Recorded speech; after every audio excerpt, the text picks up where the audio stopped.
Hey, everybody, welcome back to Dear Kismet. My name is Laura, and I am a 6 of clubs, 10 of clubs. And I'm Paula, and I'm the 7 of diamonds, 9 of hearts. And I'm Candy. I am the 6 of diamonds, ace of diamonds. All right, so here we are with a write-in Dear Kismet question. She writes us about a little bit of a romance question. So she says, Dear Kismet, I keep thinking about this guy, but haven't spoken to him in 6 months. He piked, which pause, I did have to look this word up because I was not in the know. Apparently I'm no longer cool. I've crossed the threshold of not knowing what words mean anymore. I'm in that other demographic. I learned a new word. Pike means to like just disappear, to pike out. Okay, so he piked and stopped talking to me and was with another girl. Never told me why. Want to know why I keep thinking about him? That's her question. That's a great question. I'm sure many of us have had that question. So Laura, tell us a little bit on the information she shared about her birthdays. Well, she gave us her birthday, and she's a 2 of diamonds, jack of spades, and the guy's birthday, 3 of spades, 7 of spades. So when we put the 2 of diamonds and 3 of spades together, look them up as cosmic connections on our website, which you can do for yourself and someone else. They come together as Venus and Jupiter, which we call loving gurus. So that like high layer of connections that we put together on our website is maybe not going to give the full truth, although if you read the whole report, you'll probably get some more clues. But Paula is going to go into that in a moment. And I would say that I've had this experience. Dudes disappear and they just like disappear and you don't know why. But she wants to really know why she keeps thinking about him. So I would say part of it is because it's that Venus and Jupiter connection, which is really kind of easy and smooth and nice and feels good. So Candy, what advice do you have for her? Well, I mean, first of all, the fact that you're wanting to know why you keep thinking about him means that it's probably not really a heart issue anymore. It's more of this ego question of like, what happened to this thing that felt really good? I thought we were on the same page and now you're gone and I'm here left to figure it out, which means you're up here, not here. So that's a big clue that he's probably not to you anymore what you thought he was. Like now he's just a puzzle that you're trying to figure out. So we're going to help you with that puzzle. And then girl, you move on. You don't got time for this. Yeah, Paula's got some advice. Paula, what did you find? Oh, Candy just summed it up. So the first thing that I'm going to say may not sound very easy or gentle, but your card combination, meaning your 2 cards, the 2 of diamonds and the jack of spades, gives you a ton of passion, even aggression, and a tendency to have blinders on with a huge dose of stubbornness. So you see things the way you see them, and it's really hard to sort of soften this right here and go, okay, and it's not just about seeing a bigger picture. Your work is internal. It's easy for this card to stomp its foot and say, he should see it this way. He should see it the way I do. It's so obvious. What's his problem?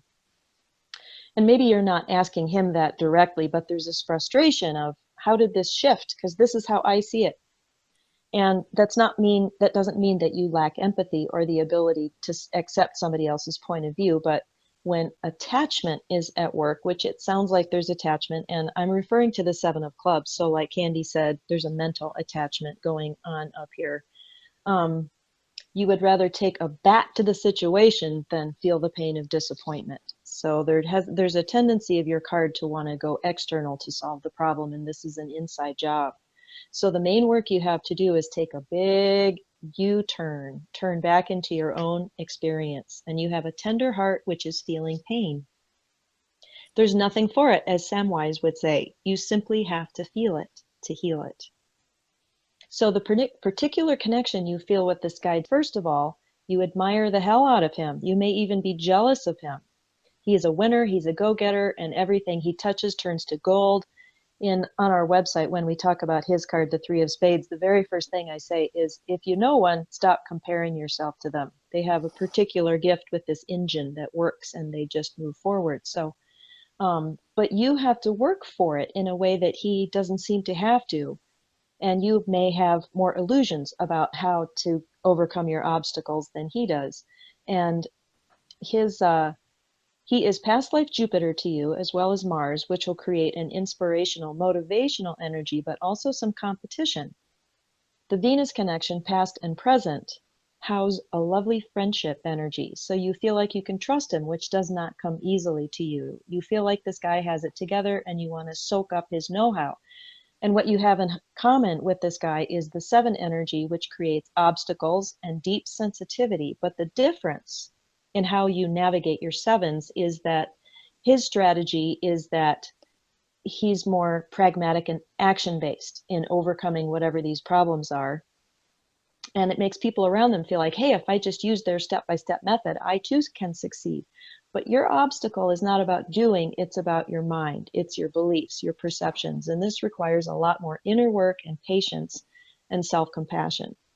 So it's like he's on level 4 and you're on level 2. You have to get your mind right before you can get the action steps figured out. So that's pretty much my intuitive hit on the connection here. I just realized, isn't my husband a 3 of spades? Yeah. Yeah. Okay. All right. So I got a little bit of advice. Everything that Paula said is spot on. And it is tough not to be in a competitive situation, which for him may be really difficult if he feels your competitive nature because he's not comfortable with that.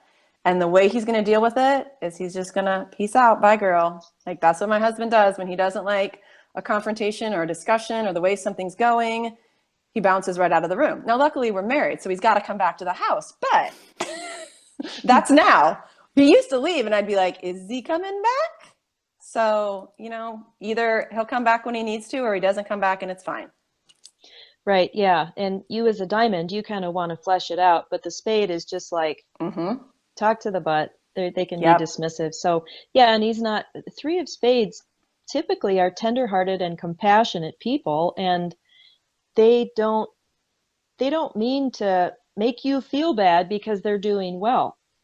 And so that kind of energy is like they just don't know what to do with it. So anyway, the loving supportive guru relationship. So to put that into context, and I threw a lot of information out there about what this means, but when you look at kind of the ego inhabitation of the loving supportive guru is that we can put a lot of expectations on that person to show us how it is. Give me reality, show me how to do this. He's the only one who can really help. And what you really need to do is sit down and think about what you admire about him, why you're drawn to him, why you're thinking about him, and write down 3 qualities that really have your attention about him.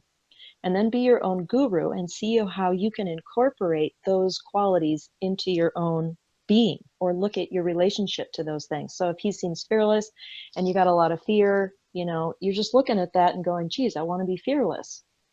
So yeah, this is really about he's reflecting back to you a relationship and a conversation that you need to have with yourself. Awesome. Thanks, you guys. Keep us in the loop. Let us know. Yeah. And Gladys wants to know. Thank you for watching this episode of Dear Kismet. We would love it if you would subscribe to our channel and share this video. Go to our website, kismet.cards, to look up your card in Cosmic Connections and to ask us a question. You can also find us over on Facebook and Instagram at Kismet Cards.